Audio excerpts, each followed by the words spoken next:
Good afternoon, Chelsea and the Alzheimer's Research and Prevention Foundation.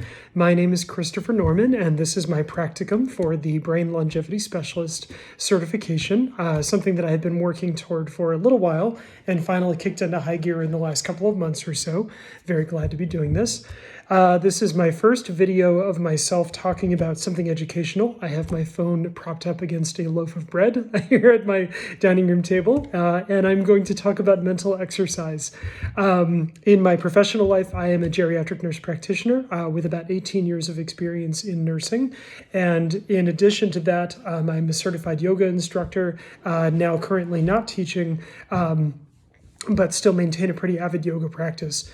So I'm talking about mental exercise because in my first 3 years as a geriatric nurse practitioner, I worked as a dementia specialist, actually. So this is something that I would often talk about with people in sort of the three, kind of pillars of prevention against Alzheimer's and other sort of cognitive disorders anyway, including physical exercise, mental exercise, and emotional exercise or sort of social exercises as well. And I would really get into all of those. I appreciated the, sort of the formula, the E equals MC, the exercise equals memory and cognition, all very true to say the least. So the kind of getting right into it and thinking back to the module, there was opened with sort of the comment on education that people with higher educational achievement typically have a lower incidence of developing dementia than people of lower educational development. I've always struggled with those studies and always want to see those a little bit further because I always wonder about the representative sampling of that. The people that are going to gravitate to studies of that sort, one might imagine would be people with higher educational achievement, people that are more well-versed in the sort of language of research, and might be in environments where they're going to have access or exposure to those things as well. Whereas people with lower educational achievement, when we're thinking of more vocational jobs, construction workers, carpenters, things like that, sort of the language of research is not necessarily within their day per se. So I'm always curious about sort of the representative sampling in that research, although it is often quoted when it comes to dementia incidence and prevalence discussions anyway. In reference to activities such as crossword puzzles are mentioned. I've had many people over the years ask me about crossword puzzles and whether or not those are really beneficial or not.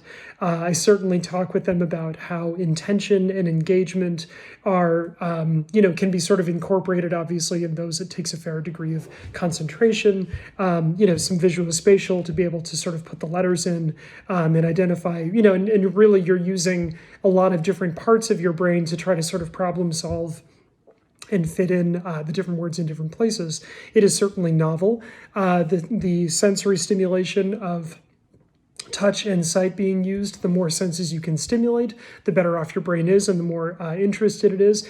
And I also tell people that you need to like it. If you're kind of making yourself do it, if you're telling yourself like, oh, I gotta do these crossword puzzles again and again, just to prevent dementia, if you're not really engaging and not really liking it, then you're not really doing your brain a lot of benefit. Whereas if you're just kind of like white knuckling through it and doing it because you feel like you have to, it's not going to have quite the same effect on your brain anyway. Mindful walking was another piece that I highlighted and wanted to highlight, thinking of two experiences that I've had. I have a wonderful niece in Florida. We're going to visit here in a couple of days, actually.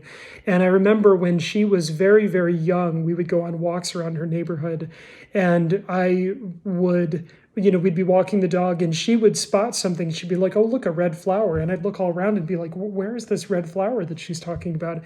And sure enough, like 3 yards away in the middle of a sea of green grass, she would pick out the single minuscule red flower. And I always come back to that example because I think to myself, like, sort of seeing the environment through the eyes of a kid.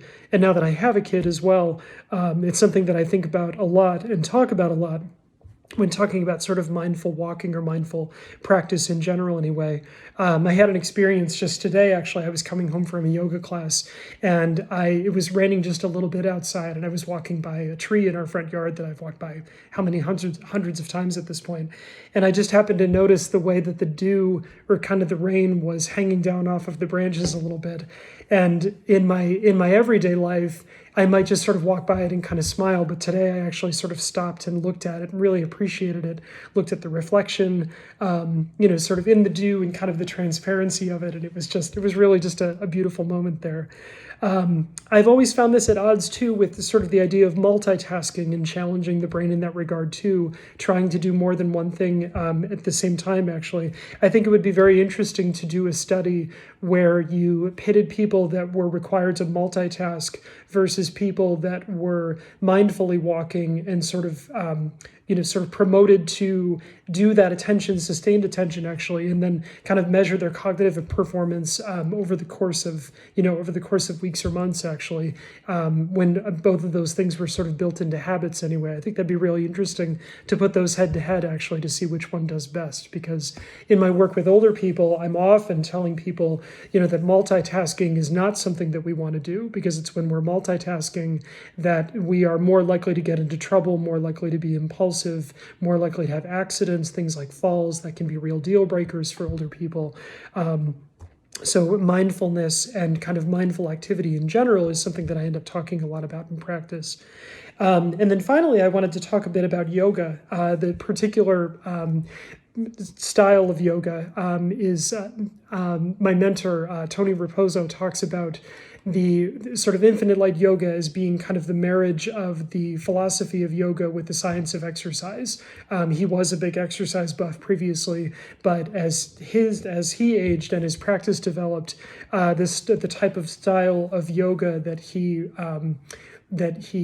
really perpetuated and really talks more about the philosophy and really includes more of the mindful components to it, and not just a typical kind of hatha class as far as that's concerned.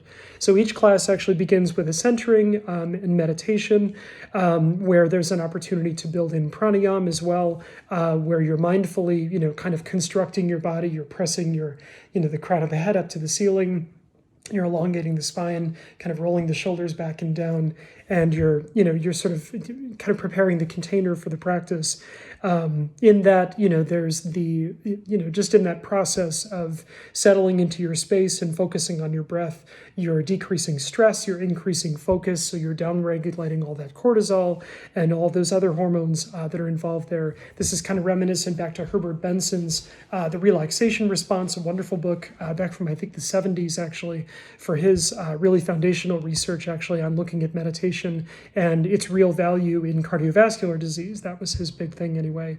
And then within each class, sort of going back to the topic of talking about a yoga class in the Infinite Light tradition, with pratapana, there's sort of the warm-ups that we would do to kind of mindfully be aware of what your body is capable or maybe not so capable of that day, and then working into asana, kind of crescendoing up to something a bit more vigorous, kind of working with balance, and then kind of working your way back down to the floor, and then eventually ending in relaxation as well. So really covering a lot of bases with that, actually. So each yoga class is really sort of a quintessential experience unto its own.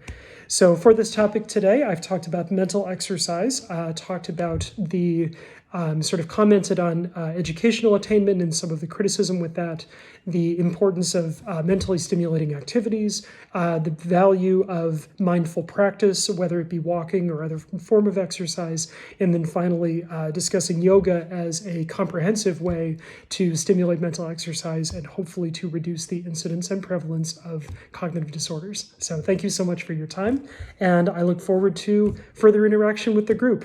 This has been a wonderful curriculum to get into, and I've really been privileged to enjoy it. So thank you very much, and take care, and Happy New Year.